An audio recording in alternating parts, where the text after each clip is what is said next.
Hey guys, metal, rock and roll. So I just got back from Download Festival. Not impressed with the band. Anyway, I thought I'd give you guys just a quick review of the bands that I saw, what I thought was best, what I thought was funny. So I'm going to give you guys a list of my top 5 bands. At number 5, Rock Sugar.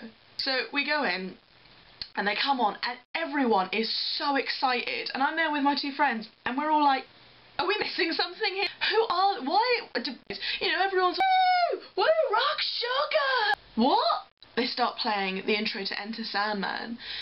So I'm like, oh, okay, I can deal with this, yeah. So they're an 80s cover band. Like, it's building up to the bit where, you know, the vocals start, so I'm getting ready to pelt it out. And then he starts singing Journey. What? So confused. We literally did not understand where this had come from. But these guys are excellent. They do mashups of basically classic sort of like glam or metal songs. I would definitely recommend checking them out. At number 4, Genitorturers. To summarise, they are basically goth meets glam meets burlesque. The scariest bassists you have ever seen. You could kind of tell that they were toning down their show for the festival, but they definitely had potential, like, to be ridiculously obscene. I would definitely like to see them live again to perhaps see the full potential of their show. I think it could definitely be interesting. At number 3, in Dillinger Escape Plan. There's been an ongoing argument for a couple of years now, because in Download 2008 I went to go and see headliners Kiss on the main stage, and Dillinger were headlining 3rd stage, where a lot of my friends went to go see, and there was an ongoing argument. Kiss put on a great show. Dillinger are like so amazing and put on such a good show. Just shh. Maybe I'm a bit biased, but I will definitely take that all back now. Now, I'm not saying that Dillinger put on as good a show as Kiss, but they do put on a fantastic show. The lead singer comes running out to the front of the stage. It is pouring with rain. He legs it out and he's just running everywhere. The whole band are throwing out. These guys are crazy, but so much fun and so energetic, and it's what we needed in this pouring rain. At number 2, Steel Panther. Now, for anyone who doesn't know what Steel Panther are about, they're essentially a satire glam rock band who just take it to the absolute extreme. Now, it is still pouring with rain, but they cheer the whole crowd up, and they just do a fantastic set. Everyone is screaming every word. And they came on and said they were going to do their new single, and I was like, well, what is it? I'm not a real fan.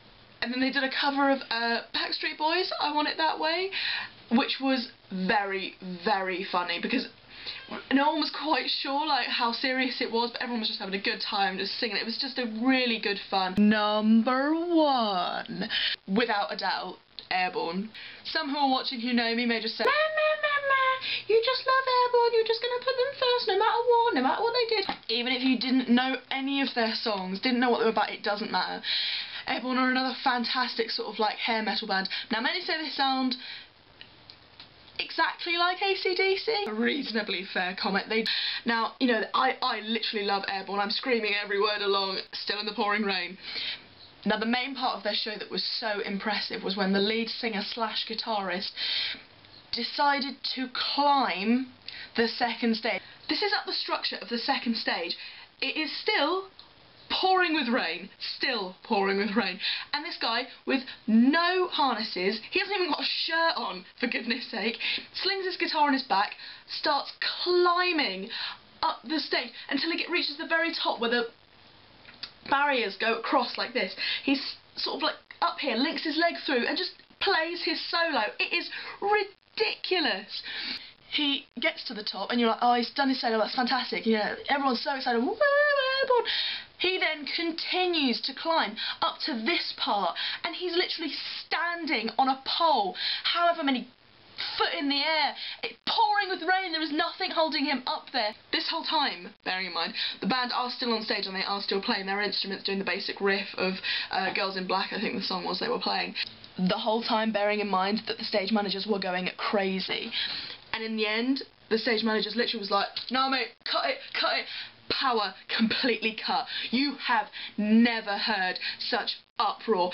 Booing, and everyone starts cheering, Airborne! Bottles and cups and just anything like that's on the ground is being pelted at the stage. Just really like angry at like this sort of devastation of cutting the power and the light.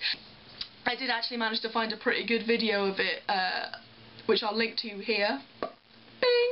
So if you just want to go check that out just to see just how ridiculous it was. There were, don't believe me, there were other fantastic bands, including AC/DC, who I'm sure many of you would be like, why haven't you mentioned them? It's because I almost think they were in a different league. You know, they didn't want to be involved in the festival. They didn't seem to want, they didn't want anyone clashing with them. They had their own stage. It was almost like they were just playing their own gig that happened to be at Download Festival. And don't get me wrong, it was a fantastic show with a huge rock and roll train, a huge bell for Hell's Bells, and a incredible blow-up Rosie with confetti and fireworks. It was fantastic. I just somehow think it was in a different league to the rest of the bands that were playing because, as I've said, it just seemed like their own gig, but don't get me wrong, they were fantastic. Apart from my top 5 bands, I think there's some other aspects of Download that I do want to mention, so I'm going to do my top 3 lols of Download. Lol number 3, it has to be when Rock Sugar were playing and they were doing some of their onstage band, and he was like, oh yeah, if you want to do Axl Rose, he's like, actually, before I ask that, I want you to all ask me, what's the time, Axl? What's the time, Axl? It's 9:15. Perhaps this is one of those stories that is less funny when I tell it now, but at the time I found it hilarious, very funny. Lol number 2, 3 Inches of Blood. Now the band come on and they're going to introduce a song, and they literally just come on by saying, Donington, this next song's about Thor killing Jesus Christ with his hammer. Seriously? What? That's the most ridiculous, like, oh, this is what's great about metal, is they just write songs about the most ridiculous content. I literally love it. Lol number 1.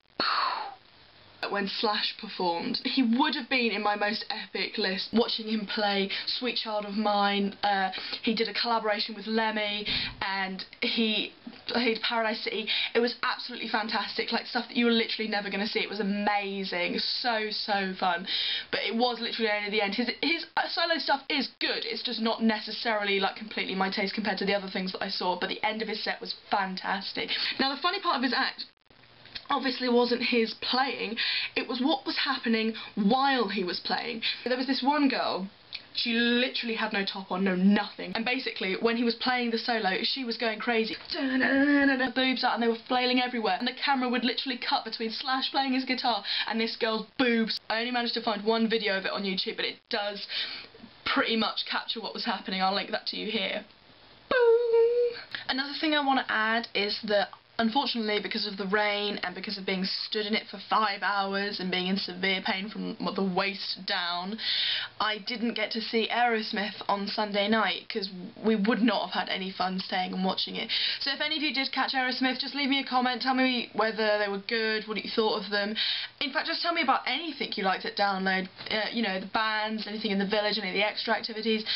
Just what did you think of Download? Best bits, bad bits, anything. That's about all I had to say, guys. I'll be sure to update you with other things that I'm doing and getting up to, and I'll see you all soon. Bye! Ain't looking for nothing but a good time, and it don't get better than this. Never trust the slide at a fun house.